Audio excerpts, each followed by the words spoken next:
Maybe, Sarah replied calmly. But you definitely die. And my brother might survive a wounded hostage situation, but if you hurt him, I guarantee you won't survive the next 60 seconds. Sarah could see the calculation happening in the leader's eyes. He was realizing that the situation had shifted completely from what he had planned. Instead of intimidating a helpless young woman, he was facing a trained operative who was clearly willing to use lethal force to protect her family. "Police, building is surrounded," Rodriguez's voice boomed through a megaphone outside. "Drop your weapons and surrender peacefully." The leader's resolve finally cracked. He released Kevin and dropped his weapon, raising his hands in surrender.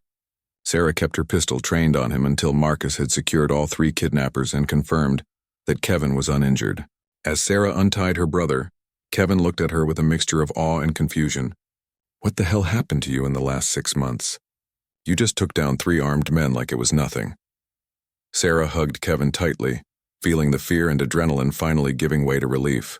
"I learned that sometimes you have to be ready to fight for the people you care about. And I learned that I'm a lot stronger than I thought I was." Later, as the police processed the crime scene and took statements from everyone involved, Sarah sat with Marcus on the front steps of the building. "So what happens now?" Marcus asked. Sarah thought about the question. 6 months ago, she had been someone who just wanted to work quietly and avoid trouble. Now she was someone who had successfully planned and executed a hostage rescue operation. The transformation was complete, but it had also opened up possibilities she had never considered. "Now I think about whether I want to keep working at a shooting range or whether I want to do something bigger," Sarah said. "Turns out I'm pretty good at this security and protection stuff." Marcus smiled. "I was hoping you'd say that. I've got some colleagues who run a private security firm. They're always looking for people with the right combination of skills and mindset. Interested?" Sarah looked up at the apartment building where she had just rescued her brother, thinking about the journey that had brought her to this moment. From someone who reset targets to someone who could protect lives and stop criminals. From someone who was afraid of guns to someone who criminals feared. "Yeah," she said finally. "I'm interested. But I'm keeping my day job at the range too. Mike gave me a chance when I needed one. And that place has become more than just work to me. It's where I learned who I really am." As they walked back toward Marcus's truck, Sarah felt the weight of responsibility settling on her shoulders again. But this time, it wasn't just the responsibility of taking care of her family or protecting a business.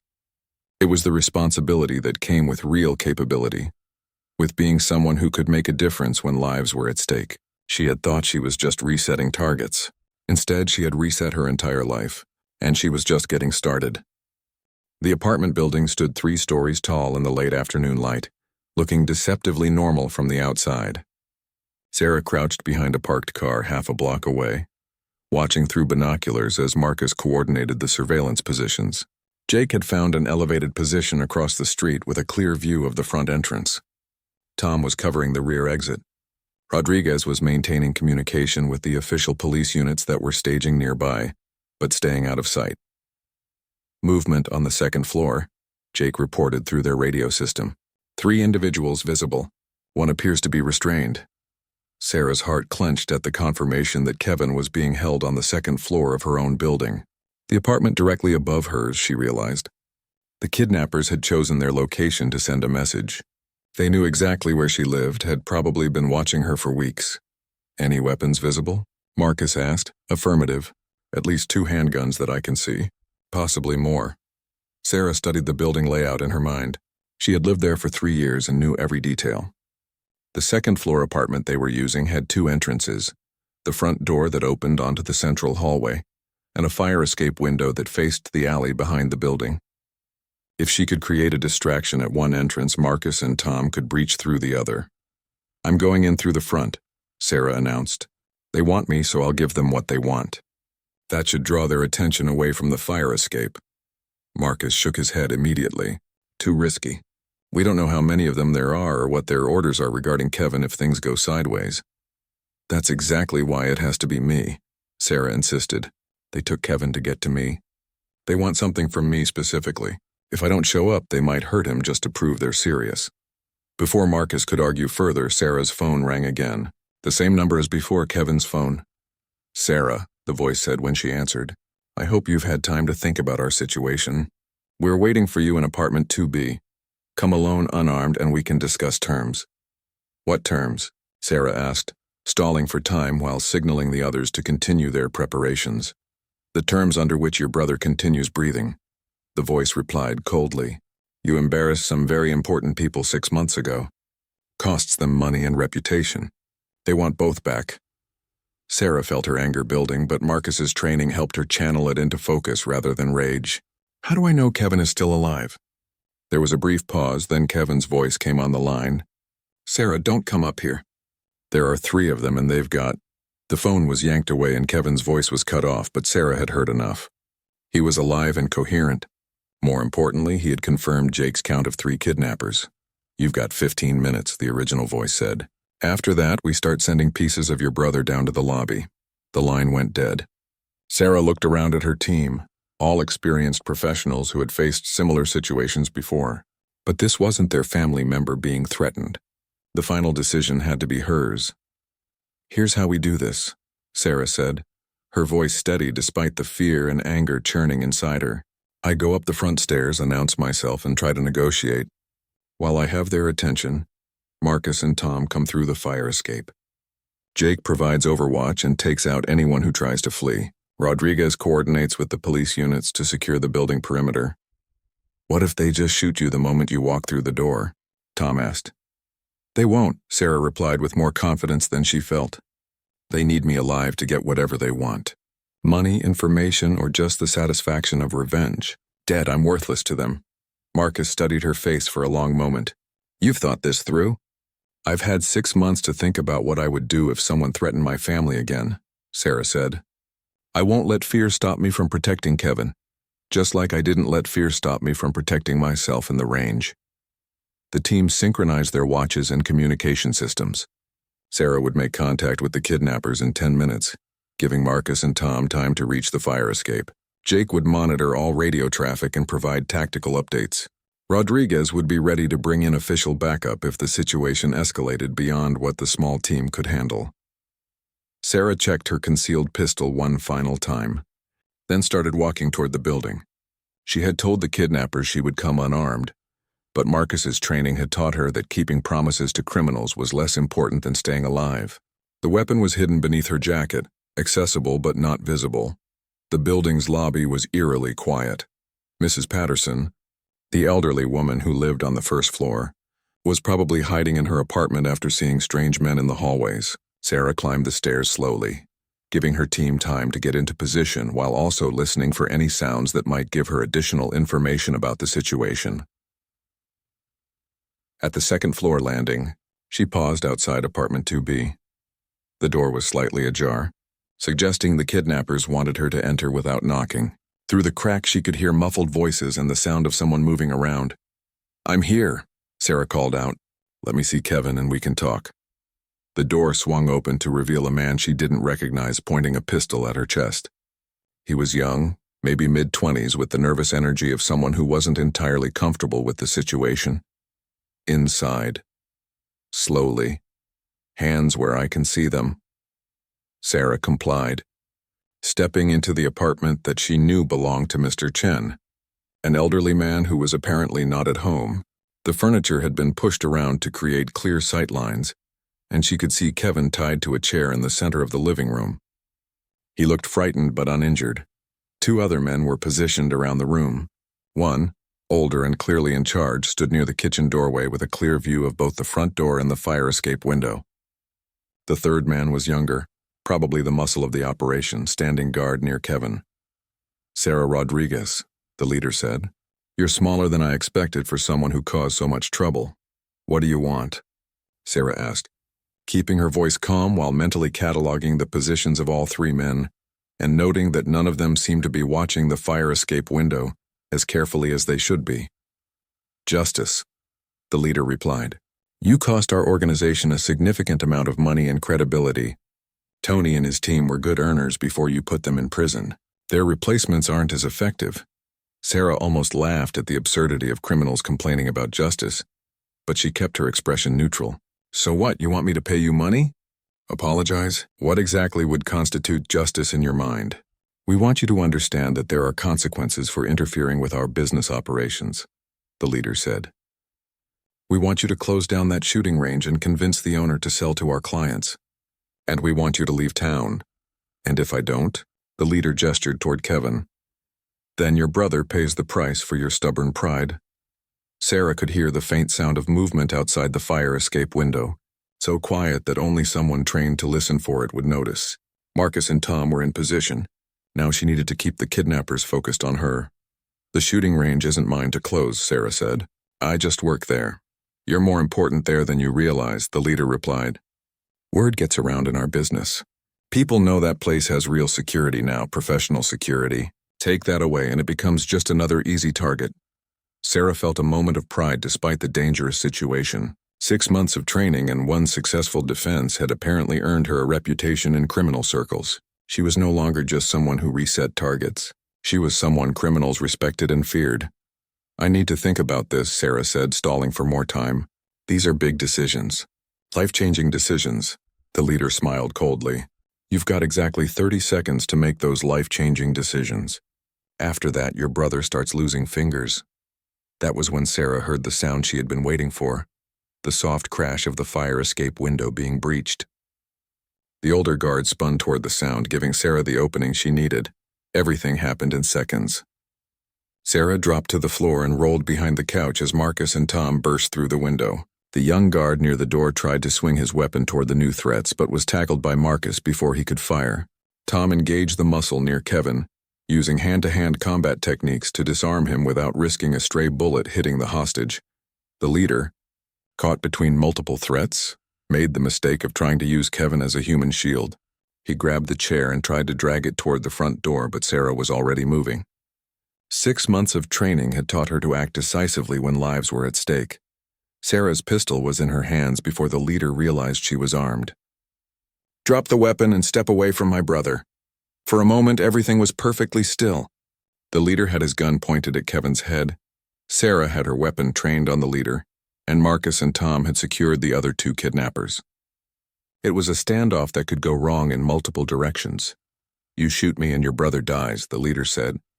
6 months had passed since the confrontation that changed everything for Sarah. The shooting incident had made local news, and the story of a young woman defending herself against armed criminals had drawn attention from unexpected places. Marcus had introduced her to other military veterans who were impressed by her quick thinking and steady nerves under pressure. What started as basic shooting lessons had evolved into comprehensive tactical training. Sarah now arrived at the range 2 hours before opening time, 3 days a week, for advanced training sessions. Marcus had brought in other instructors, former Marines and Army Rangers who specialized in different aspects of combat and security work. She had learned hand-to-hand combat, advanced weapons handling, tactical movement, and even basic explosive detection. Her life had taken a direction she never could have imagined. The range itself had also transformed. Mike had used the insurance money from the break-in to upgrade security systems and renovate the facility. New cameras, reinforced doors, and improved lighting made the building much more secure. More importantly, he had implemented Marcus's suggestion to train all employees in defensive tactics. The shooting range had become known in law enforcement circles as a place where staff were highly professional and extremely capable. Sarah's reputation had grown along with her skills. Local police officers sought her out for training advice. Security companies had approached her about consulting work. She had even been invited to speak at a women's self-defense seminar at the community college. But the most significant change was internal. She no longer felt like someone who just happened to work at a shooting range. She felt like a professional who had found her calling. This particular morning started like any other advanced training session. Sarah was working with Marcus on room-clearing techniques, practicing how to safely enter and secure enclosed spaces where threats might be hiding.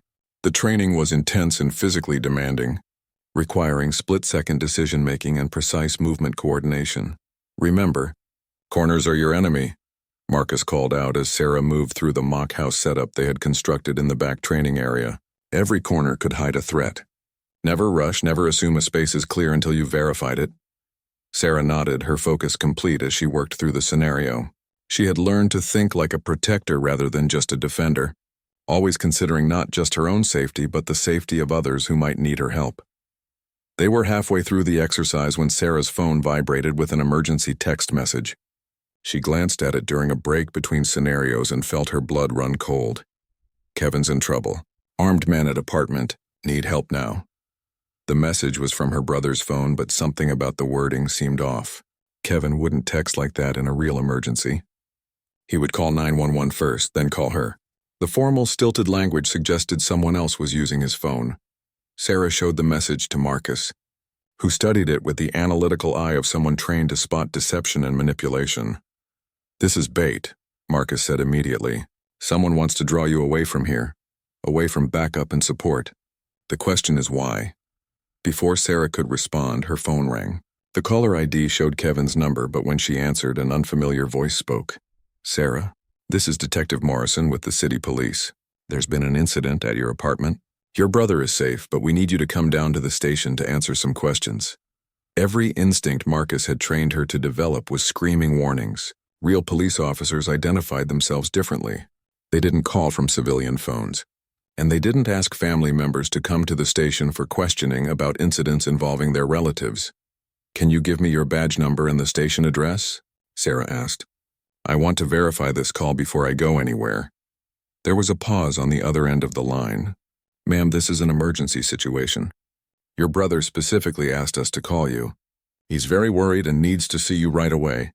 Sarah looked at Marcus, who was already moving toward the weapons locker. His expression had shifted into the focused alertness she had learned to recognize as his combat mindset. "I'll be there as soon as I can," Sarah told the caller, then hung up immediately. "It's a trap," Marcus said, confirming what she already knew. "Someone has your brother, and they're trying to use him to get to you. The question is whether this is connected to what happened 6 months ago or if it's something new." Sarah's mind was racing through possibilities. Tony and his associates were in prison, but they worked for larger criminal organizations. It was possible that their bosses had decided to send a message by targeting the woman who had humiliated their operation. "We need to call the real police," Sarah said, reaching for her phone again. "Absolutely," Marcus agreed.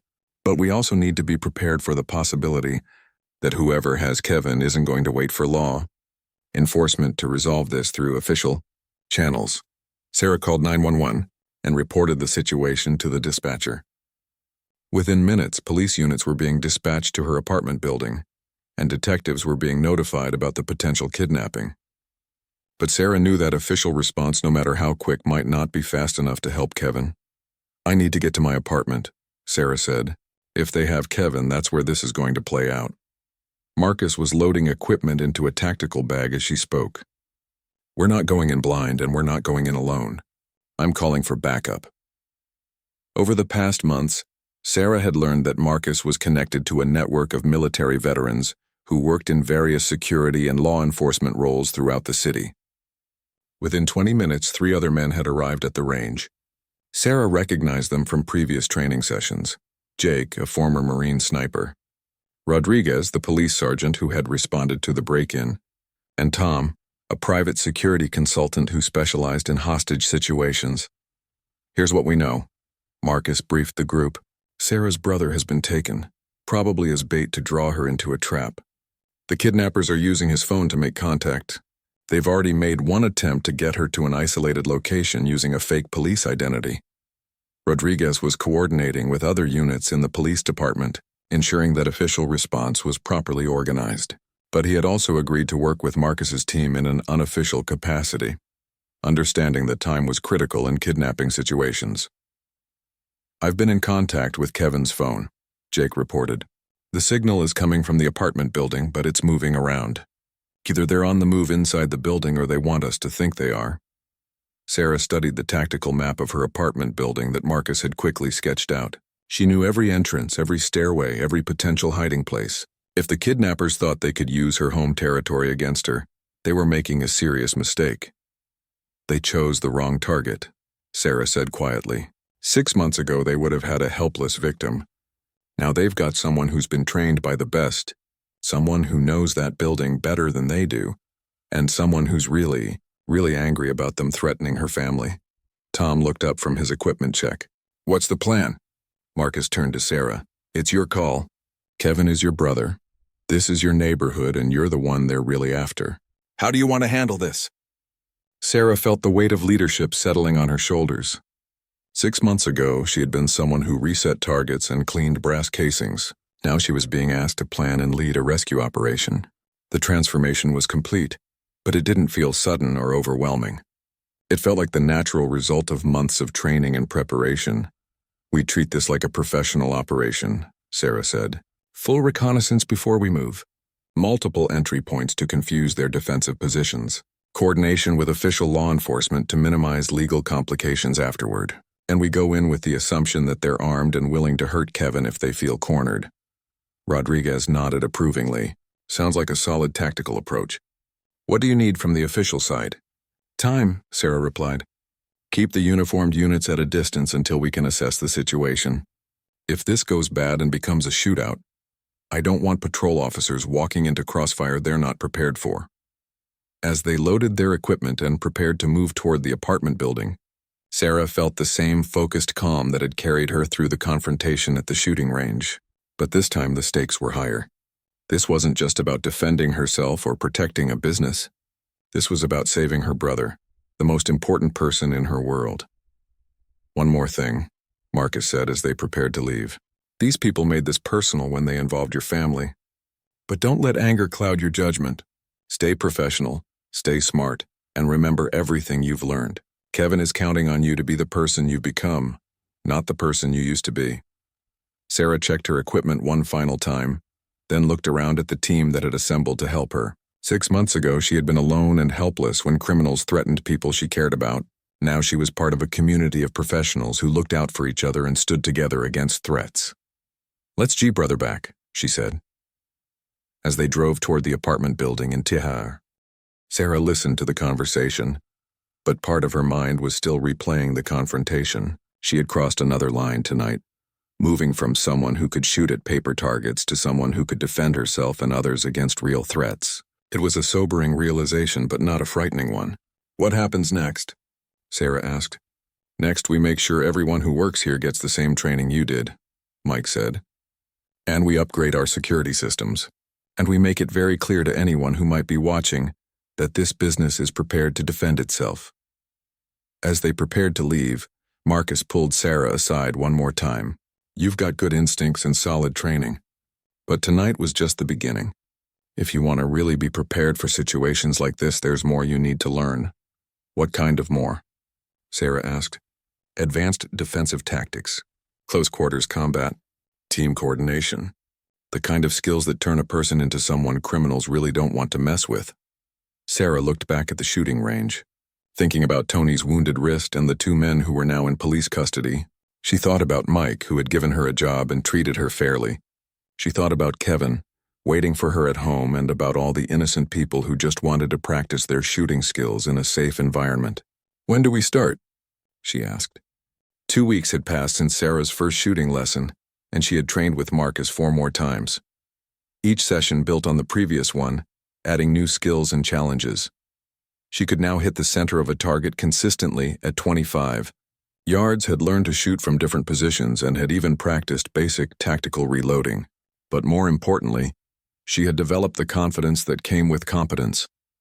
It was Tuesday evening, and Sarah was closing the range alone. Mike had left early for a doctor's appointment, and the last customer had departed an hour ago. She was finishing the daily cleaning when she heard a car pull into the parking lot. Through the front window, she saw a black sedan with tinted windows.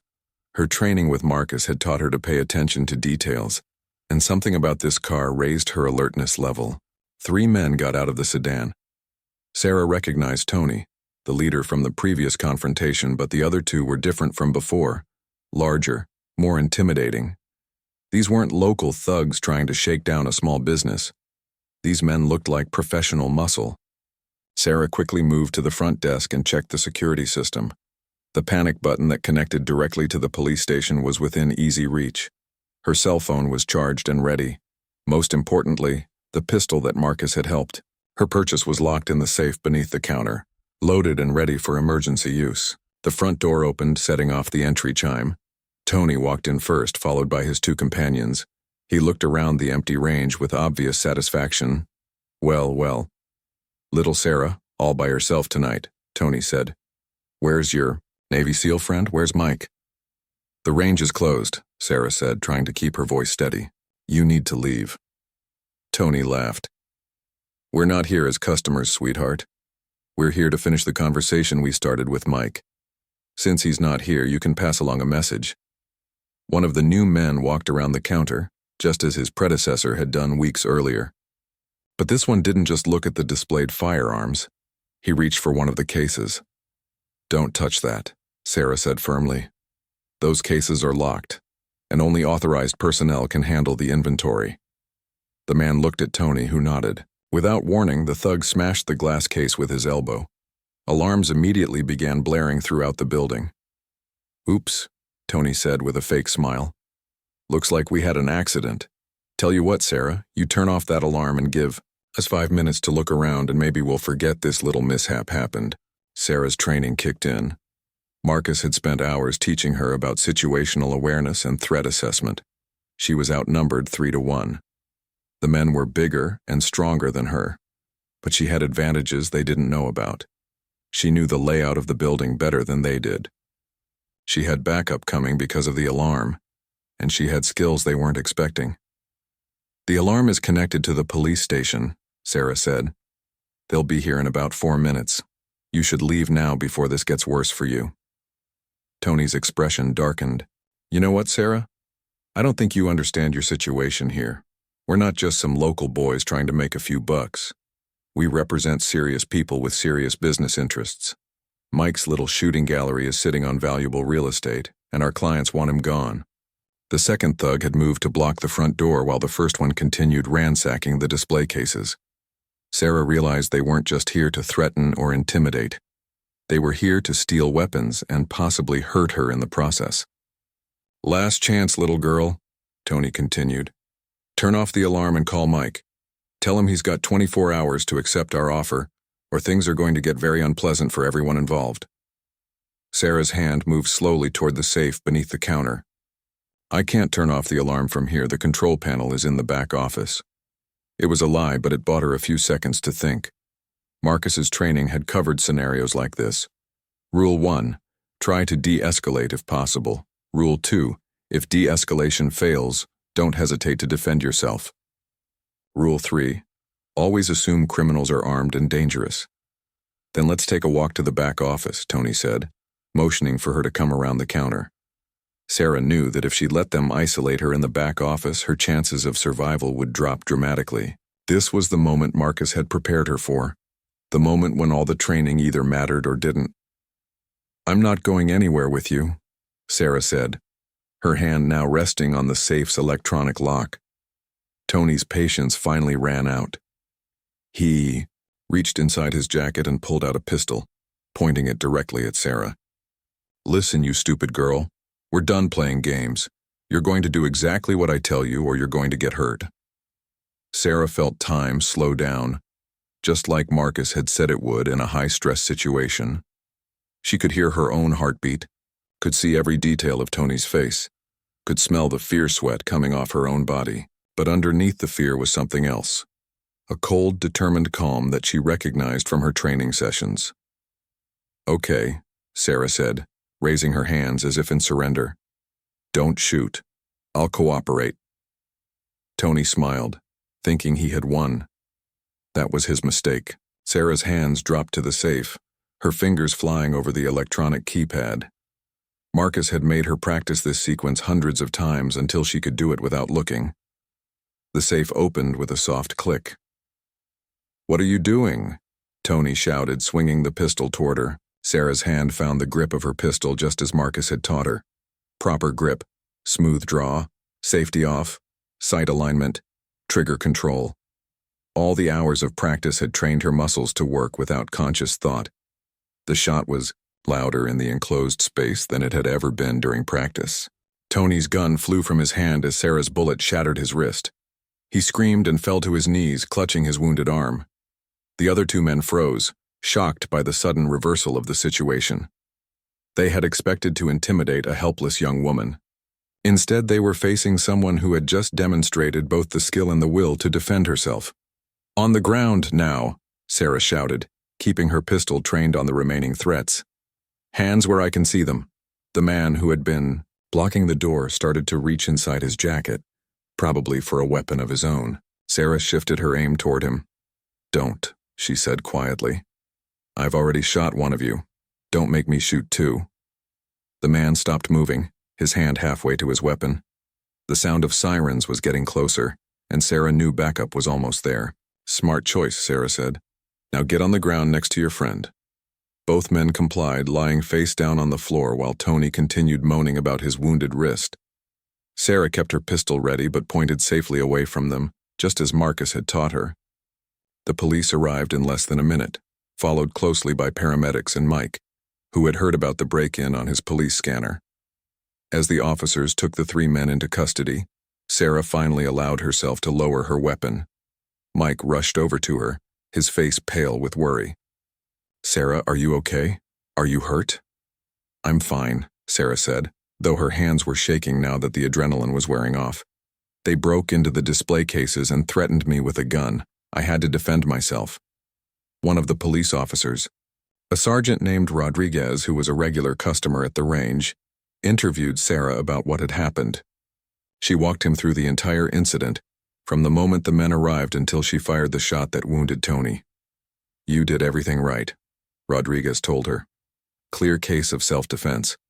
These guys are going away for a long time between the armed robbery, breaking and entering, and assault charges." As the police finished their investigation and the crime scene was cleaned up, Marcus arrived.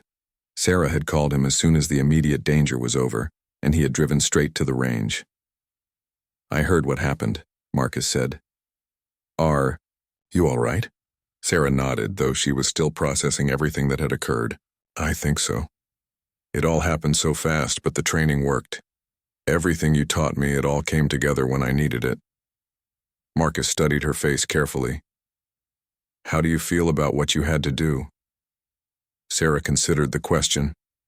She had shot another human being, something she never thought she would have to do, but she felt no guilt, no regret. "I feel like I protected myself in this business. I feel like I did what was necessary." "That's the right answer," Marcus said. "You faced a life-threatening situation and responded appropriately. You should be proud of how you handled it." Later, after the police had left and the broken glass had been cleaned up, Sarah sat in the parking lot with Mike and Marcus, going over what had happened and what it meant for the future. "This was bigger than just a local protection racket," Mike said. "Rodriguez told me these guys are connected to a development company that's been trying to buy up properties in this area for months. They're not going to stop just because we fought back once." "Actually, they might," Marcus said. "Word gets around in criminal circles when a target fights back effectively. Most predators prefer easy prey. Finding out that the employees at this range are armed and trained might make them look for softer targets." Saturday morning came too early for Sarah. She had barely slept, her mind racing with thoughts about what she was about to undertake. At 6 a.m., she stood outside Miller's shooting range in the pre-dawn darkness, holding a cup of coffee and wondering if she was making a huge mistake. The parking lot was empty except for Marcus's black pickup truck. The front door was already unlocked. Sarah found Marcus in the main shooting area, setting up equipment on lane 7. He had changed from his casual clothes into what looked like military training gear, black tactical pants, a fitted gray shirt, and boots that had seen serious use. He looked up when she entered, and she noticed he had been there long enough to have already consumed at least one cup of coffee. "Good morning," he said. "Ready to get started?" Sarah nodded, though she wasn't sure ready was the right word. "What exactly are we going to do?" "Before you touch a weapon, we need to cover safety and fundamentals," Marcus replied. "Most people want to skip to the fun part, but that's how accidents happen. We're going to do this right." For the next hour, Marcus walked Sarah through basic firearm safety. The 4 fundamental rules that every shooter needed to follow. How different types of firearms worked. The importance of proper stance and grip. He demonstrated each concept multiple times, making sure she understood not just what to do, but why it mattered. "A firearm is a tool," Marcus explained as he showed her how to properly hold a pistol with the magazine removed and chamber empty. "Like any tool, it's only as safe as the person using it. Respect the tool, understand the tool, and it will serve you well." Sarah found herself surprised by how much there was to learn before actually shooting.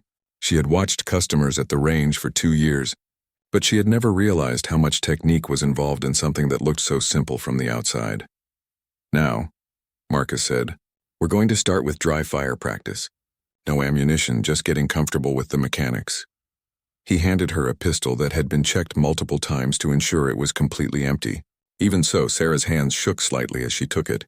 The weight was surprising, heavier than she had expected, but somehow reassuring too. "It's normal to be nervous," Marcus said, noticing her trembling hands. "The first time I held a weapon in training, I was scared too. Fear can be useful if you channel it properly."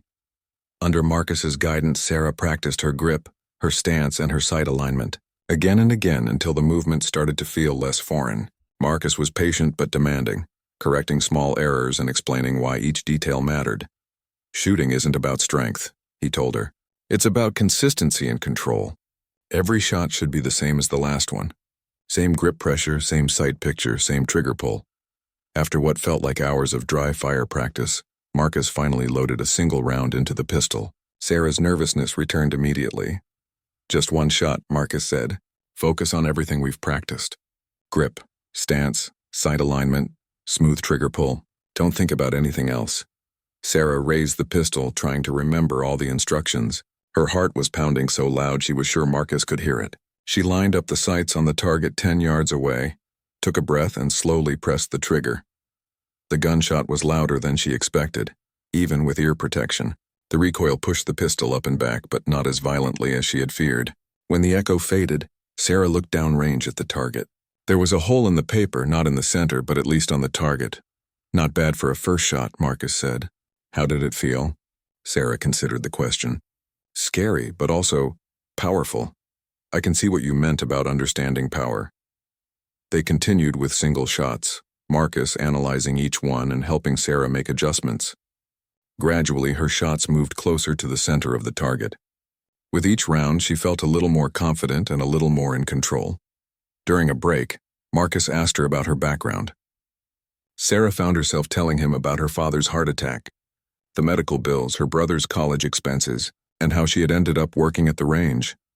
"You've been carrying a lot of responsibility for someone your age," Marcus observed. "Someone has to," Sarah replied. "Kevin is smart and hardworking, but he's still figuring things out. And my dad, he's getting better, but he can't work like he used to." Marcus nodded thoughtfully. "Responsibility is something that chooses you as much as you choose it." "Sounds like you understand that better than most people." As the morning progressed, Sarah's shooting improved dramatically. Marcus introduced her to different distances, different shooting positions, and different types of targets. With each exercise, she felt herself developing not just skill, but confidence. "The goal isn't to become a soldier," Marcus explained during another break. "The goal is to be prepared, to know that if you ever face a situation where you need these skills, you have them." Around noon, Mike arrived to open the range for regular business. He found Sarah and Marcus cleaning weapons and organizing equipment. "How did she do?" Mike asked. "Natural talent," Marcus replied. "Good instincts, follows instructions, stays calm under pressure. Give her a few more sessions and she'll be better than half the cops who qualify here." Sarah felt a flush of pride at the compliment. She had never thought of herself as particularly talented at anything physical, but shooting seemed to make sense to her in a way she hadn't expected. "There's something else we need to discuss," Marcus said as they finished cleaning up. "Yesterday's situation with those men. They'll be back, and next time they might bring more people or escalate the threat." Mike's expression darkened. "I've been thinking about that too. Maybe I should talk to the police again." "The police can file a report, but they can't be here 24 hours a day," Marcus said. "You need to think about practical security measures. Better locks, security cameras, maybe an alarm system." "That sounds expensive," Mike said. "Not as expensive as losing everything to thugs," Marcus replied. "And there are things you can do that don't cost much. Change your routine, vary your schedule, pay attention to who's watching the place." Sarah listened to the conversation with growing concern. She had never thought about the range as a potential target for criminals, but it made sense. Gun stores and shooting ranges had valuable inventory and were often seen as soft targets. "What about training?" Sarah asked. "Not just me, but other employees. If someone threatens the business again, shouldn't we all know how to respond?" Marcus looked at her with something that might have been approval. "That's exactly the right kind of thinking. Yes, everyone who works here should have basic defensive skills. Not just shooting, but situational awareness, de-escalation techniques, when to call for help. Mike was nodding along. Could you do that? Train the whole staff? I could, Marcus said. But it would need to be regular training, not just a one-time thing. Skills like this deteriorate if you don't practice them. They spent the rest of the afternoon discussing security measures and training schedules. Sarah found herself volunteering to coordinate the training program, surprising herself with her enthusiasm for the project. As they were closing up, Marcus pulled Sarah aside. You did well today, better than I expected for a first session, but I want you to understand something important. What's that? Learning to shoot is just the beginning. The real challenge is developing the mindset to use these skills if you ever need to. It's one thing to hit a paper target in a controlled environment. It's something else entirely to make life or death decisions under pressure. Sarah thought about the 3 men from yesterday, about the threat in Tony's voice, about the fear she had felt hiding in the storage room. I understand. But after yesterday, I'd rather have the skills and never need them than need them and not have them. Marcus smiled, and for the first time since she met him, it looked completely genuine. That's exactly the right attitude. Same time next week? Same time next week, Sarah confirmed. As she drove home that evening, Sarah's arms ached from holding the pistol for hours, and her ears were still ringing slightly despite the hearing protection. But she felt different somehow, more capable, more prepared.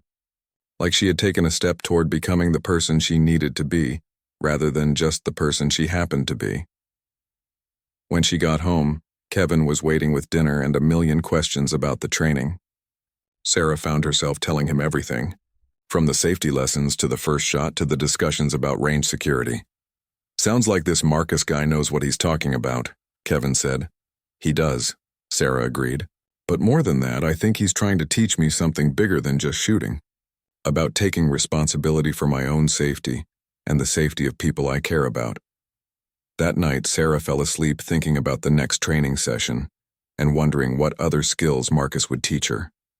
She had crossed a line that morning, moving from someone who just worked around guns to someone who could actually use them. There was no going back now, and for the first time in her life, she didn't want to go back. 3 days had passed since Marcus Thompson had given Sarah his business card, and she still hadn't made a decision. She carried the card with her, moving it from pocket to pocket, but couldn't bring herself to make the call. Every time she thought about picking up the phone, doubt crept in. What if she embarrassed herself? What if she couldn't handle the recoil? What if she froze up when holding a real weapon? It was Friday afternoon when everything changed. Sarah was in the storage room organizing boxes of ammunition when she heard raised voices from the main floor. This wasn't unusual at a shooting range, where testosterone and competition often mixed. But something about these voices sounded different, angry, threatening. She crept to the storage room door and peered out. 3 men were standing near the front counter, and none of them looked like regular customers. They were dressed in expensive suits, but there was something rough about them that expensive clothes couldn't hide. The largest man, who seemed to be their leader, was leaning over the counter talking to Mike, the range owner. We discussed this last month, Mike, the large man was saying. The neighborhood is changing. Businesses need protection. Insurance, you might say. Mike, a Vietnam veteran in his 60s who had owned the range for 20 years, stood his ground despite being outnumbered. I told you then and I'm telling you now, Tony, I don't need that kind of insurance. I've got legitimate insurance and I've got friends in the police department. Tony laughed, but it wasn't a pleasant sound. Police friends are good, Mike, but they can't be everywhere all the time. Accidents happen. Fires start. Equipment gets damaged. You never know what might go wrong with a business like this. Sarah felt her heart racing. She had heard stories about protection rackets, but she never thought she would witness one firsthand. Mike was a good man who had given her a job when she desperately needed one. He treated his employees fairly and ran an honest business. The thought of these thugs threatening him made her angry, but she also felt helpless. What could she do? One of the other men walked around the counter, examining the guns displayed in the cases. Nice inventory you got here, Mike. Would be a shame if something happened to it. You need to leave, Mike said firmly. Right now. This is a licensed business and I know my rights. Tony's expression darkened. Rights are funny things, Mike. They only matter if you're around to exercise them. That's when Sarah saw him. Marcus Thompson had entered through the front door so quietly, that none of the three men had noticed. He moved with that same careful precision she had observed before, but now there was something predatory about it. He positioned himself near a display case, close enough to intervene, but not close enough to seem threatening. "Is there a problem here?" Marcus asked in a calm, conversational tone. Tony spun around, clearly annoyed by the interruption. "This is a private conversation, friend. Why don't you come back later?" Marcus smiled, but it didn't reach his eyes. "I'm a regular customer. Mike knows me. I just came in to practice, but I'm sensing some tension." Sarah watched from the storage room as the dynamics in the room shifted. The three men clearly weren't expecting to deal with an unknown factor. Tony studied Marcus, trying to assess whether he represented a threat. "Like I said, this is private business," Tony repeated. "Walk away." Instead of walking away, Marcus stepped closer. Now Sarah could see the change in his posture, the way his hands hung loose at his sides, ready for action. This was the same man who had spoken to her so politely about power and responsibility. But now she was seeing a different side of him. "Here's the thing," Marcus said, his voice still calm but with an edge of steel. "Mike runs a good business here. Clean, legal, respectable. The kind of business that attracts customers who appreciate those qualities. Customers who might not like seeing that business threatened." One of Tony's companions whispered something in his ear, probably warning him that Marcus looked like military. But Tony was either too proud or too stupid to back down. "You don't know who you're messing with," Tony said, opening his jacket just enough to show the gun holstered underneath. Marcus glanced at the weapon, then back at Tony's face. "Navy SEAL, 3 tours in Afghanistan, expert marksman, hand-to-hand combat instructor." He paused. "That's who you're messing with." The temperature in the room seemed to drop 10 degrees. Sarah had suspected Marcus was military, but Navy SEAL was something else entirely. Even she knew that SEALs were among the most elite fighters in the world. Tony's confidence wavered for the first time. "Look, we don't want any trouble with you. This is between us and Mike." "No," Marcus said simply. "Now it's between you and me. Mike is under my protection. This business is under my protection. You need to leave now and not come back." For a long moment, nobody moved. Sarah held her breath, waiting to see what would happen. Tony looked back and forth between his companions, clearly trying to decide whether to push the confrontation further. Finally, Tony stepped back. "This isn't over, Mike. We'll be back, and next time your friend might not be here." "I'll be here," Marcus said quietly. "Or someone like me will be. We take care of our own." The three men left without another word, but the threat hung in the air like smoke. Mike sagged against the counter, suddenly looking every one of his 60-plus years. "Jesus, Marcus. Thank you. I don't know what I would have done if you hadn't shown up." Marcus walked over to the counter. "Have you seen them before?" "Last month." "Same guy, same speech about protection. I told them to get lost, but I figured they'd be back eventually." "They will be back," Marcus said. "Men like that don't give up easy. You need to be prepared." Sarah stepped out of the storage room, still shaken by what she had witnessed. Both men turned to look at her. "How long were you back there?" Mike asked. "Long enough," Sarah replied. "Are you okay?" Mike nodded, but she could see his hands were trembling slightly. "I'll be fine. These things happen in business sometimes." Marcus was studying Sarah with those intense green eyes. "You saw everything?" "Yes." Sarah's voice was barely above a whisper. "Then you understand now why I said it might be worth learning to shoot," Marcus said. "Power and responsibility aren't just philosophical concepts. Sometimes they're the difference between being a victim and being able to protect yourself and the people you care about." Sarah looked around the range, thinking about Mike, who had given her a job when she needed one, about the regular customers who had become like family, about Kevin waiting for her at home. For the first time, she understood what Marcus had been talking about. "The offer still stands?" she asked. Marcus nodded. "It does. But I want you to understand what you're getting into. Learning to shoot isn't just about pulling a trigger. It's about mindset, about preparation, about taking responsibility for your own safety and the safety of others." Sarah thought about the three men who had just left, about the threat they represented, about how helpless she had felt hiding in the storage room. "When can we start?" "Tomorrow morning," Marcus said. "Early, before the range opens." "Mike, would that be okay with you?" Mike was already nodding. "Absolutely. Sarah, you've been working here long enough. It's time you learned the business from both sides of the counter." As they discussed the details, Sarah felt a mixture of excitement and terror. She was about to step into a world she had avoided for 2 years, learning skills she had never wanted to need. But after what she had witnessed today, she realized that wanting and needing were two very different things. That evening, she told Kevin about the confrontation and her decision to learn to shoot. He listened with growing concern about the men who had threatened Mike, but he supported her decision to train with Marcus. "Just be careful," Kevin said, "and maybe don't tell me too many details about the training. I worry enough about you as it is." Sarah spent that night researching Navy SEALs online, trying to understand what kind of person had just offered to train her. What she learned both impressed and intimidated her. If even half the stories about SEAL training and capabilities were true, she was about to learn from one of the most qualified instructors in the world. But more importantly, she was about to learn skills that might one day save her life or the lives of people she cared about. The business card that had sat in her pocket for 3 days was no longer a curiosity. It had become a lifeline. Sarah wiped the sweat from her forehead as she bent down to reset another paper target. The shooting range was busier than usual for a Tuesday afternoon, with the constant crack of gunfire echoing through the indoor facility. She had been working at Miller's shooting range for almost 2 years now, and the job had become routine. Walk down the lanes, replace the torn targets, sweep up the brass casings, and try to avoid getting in anyone's way. At 24, Sarah never imagined she would end up working at a gun range. She had studied business in college, dreaming of working in a corporate office somewhere downtown. But when her father had his heart attack and the medical bills started piling up, she took the first job she could find.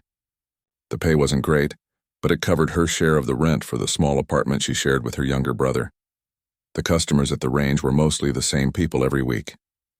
There were the weekend warriors who came in with their hunting rifles before deer season, the police officers who needed to qualify with their service weapons, the competitive shooters who spent hours perfecting their technique. And then there were the serious military types who rarely spoke to anyone and always seemed to be training for something important. Sarah had learned to read people over her time at the range. She could tell who was experienced and who was new. She knew which customers needed help and which ones preferred to be left alone. But today there was someone new who didn't fit into any of her usual categories. He was tall and lean, probably in his early 30s, with short dark hair and intense green eyes. Unlike most of the military guys who came in wearing camouflage or tactical gear, he was dressed in simple jeans and a plain black t-shirt. But there was something about the way he carried himself that screamed military training. His posture was perfect, his movements were precise, and his eyes constantly scanned the room like he was assessing potential threats. Sarah watched him from the corner of her eye as she continued her work. He had signed in under the name Marcus Thompson and paid for Lane 7 with cash. No conversation, no small talk, just business. He had brought his own rifle case and set up his equipment with the kind of efficiency that came from years of practice. When the range went cold for target changes, Sarah made her way down to Lane 7. Most of the other shooters had targets that looked like they had been attacked by a shotgun, holes scattered everywhere, some not even hitting the paper. But Marcus's target was different. Every single shot had hit within a tight group in the center of the bullseye. The pattern was so precise it looked almost machine-made. "Impressive shooting," Sarah said as she reached for his target. Marcus looked up from reloading his magazine. "Thank you. The range is well maintained. Makes it easier to be accurate." There was something in his voice that caught Sarah's attention. It wasn't just the compliment about the range. It was the way he spoke, measured and careful, like someone who was used to his words having consequences. "You military?" she asked, trying to make conversation. "Was," he replied simply, not offering any additional information. Sarah nodded and reached up to clip a fresh target to the line. As she stretched to reach the clips, she felt Marcus watching her. Not in a creepy way, but more like he was studying her technique. "You ever shoot?" he asked. Sarah laughed. "Me? No way. I just work here. I change targets and clean up. I leave the shooting to the experts." "Might be worth learning," Marcus said, "especially working in a place like this." "I don't think so," Sarah replied. "Guns make me nervous. All that power, all that responsibility. What if something goes wrong?" Marcus was quiet for a moment, considering her words. "Power is only dangerous when you don't understand it. Responsibility comes with knowledge and training."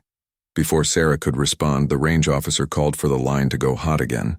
She finished changing the target and headed back toward the front desk. But Marcus's words stuck with her. She had never really thought about it that way before. The rest of the afternoon passed normally. Marcus continued shooting with the same mechanical precision, and Sarah went about her usual duties. But she found herself glancing toward Lane 7 more often than usual. There was something about him that was different from the other customers. He wasn't showing off or trying to impress anyone. He was just quietly, efficiently perfecting his craft. Near closing time, as Sarah was beginning to clean up, she noticed Marcus packing up his equipment. His rifle case was military-style, black and weathered from use. He moved with the same careful precision she had observed earlier, checking and double-checking everything before closing the case. As he walked toward the exit, he stopped at the front desk where Sarah was counting the day's receipts. "Thank you for the conversation earlier," he said. "Not many people here want to talk. Most of our customers are pretty focused on what they're doing," Sarah replied. "I try not to bother them." "You weren't bothering me," Marcus said. "In fact, I meant what I said about learning to shoot. If you ever change your mind, I'd be happy to teach you the basics." Sarah looked up from the receipts, surprised by the offer. "That's very kind, but I really don't think it's for me." Marcus nodded, reaching into his wallet. He pulled out a simple business card and placed it on the counter. "In case you change your mind," he said. After he left, Sarah picked up the card. It was plain white with just a name and phone number. No company, no title, no indication of what Marcus Thompson did for a living. She almost threw it away, but something made her slip it into her pocket instead. That evening, as Sarah rode the bus home to her apartment, she found herself thinking about the conversation. She had worked at the range for 2 years and had never once considered actually learning to shoot. It had never seemed necessary or interesting. But there was something about the way Marcus had spoken about power and responsibility that made her curious. When she got home, her brother Kevin was already there, doing homework at the kitchen table. At 19, he was 3 years younger than Sarah, and still in community college studying computer programming. The medical bills from their father's heart attack had forced him to take out student loans, but he was determined to finish his degree. "How was work?" Kevin asked without looking up from his textbook. "Same as always," Sarah replied, pulling the business card from her pocket and staring at it. "Actually, no. Something different happened today." She told Kevin about Marcus and his offer to teach her to shoot. Kevin listened with interest, occasionally asking questions about what Marcus was like and why she thought he had made the offer. "Maybe you should try it," Kevin said when she finished. "You've been working there for 2 years and never learned. Might be useful." "I don't know," Sarah said. "It seems like such a big step. What if I don't like it? What if I'm terrible at it?" "Then you'll know," Kevin replied with a shrug. "Better than always wondering." That night, Sarah lay in bed thinking about the conversation and the business card sitting on her nightstand. She had always been the careful one, the one who avoided risks and stuck to safe choices. But lately, she had been feeling like her life was stuck in neutral. Maybe it was time to try something new, something that challenged her comfort zone. The next morning, Sarah arrived at work with the business card in her pocket, still unsure about what she wanted to do.